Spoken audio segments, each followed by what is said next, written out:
All right, let's get right into it. Today, we are going to build a practical, no-nonsense plan for your family's food and fuel security. And look, forget all the doomsday stuff. This is about smart, sensible planning for the kinds of things that can happen in real life. I want to start with just a number, 47.9 million. Just let that sink in for a second. What do you think that could possibly represent? Well, that number isn't abstract. It's people. According to the USDA, that's how many Americans, and that includes 7.3 million children, were living in homes where putting enough food on the table was a real, constant struggle.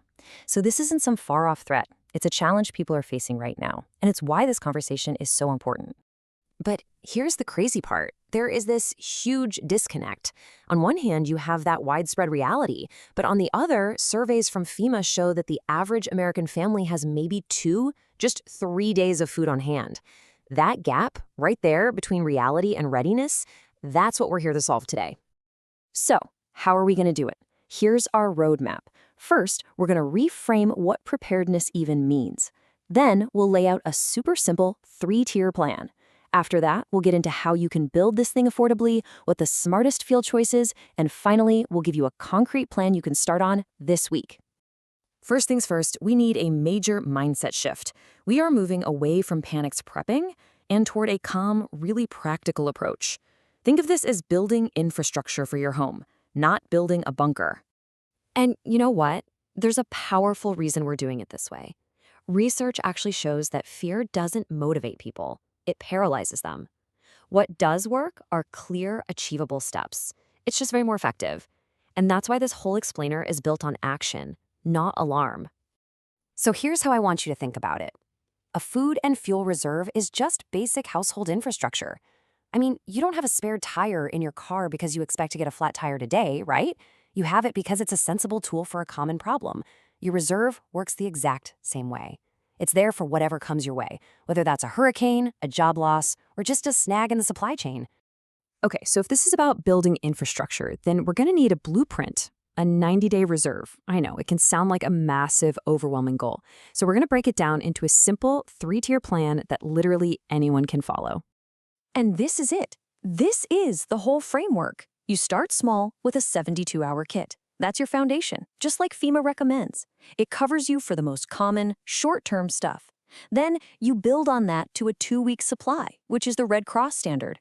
And then finally, you build that up to the 90-day reserve. That's when you have genuine resilience. Now listen up, because this part is absolutely critical. You have to build this in order. Do not skip ahead.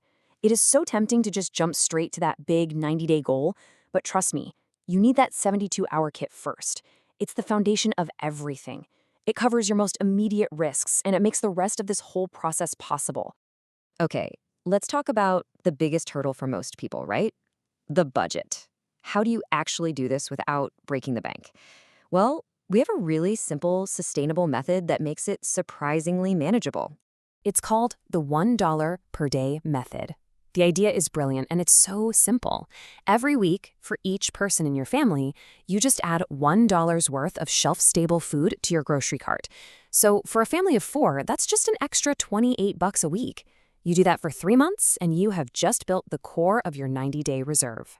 And here's what that actually looks like in your shopping cart. See?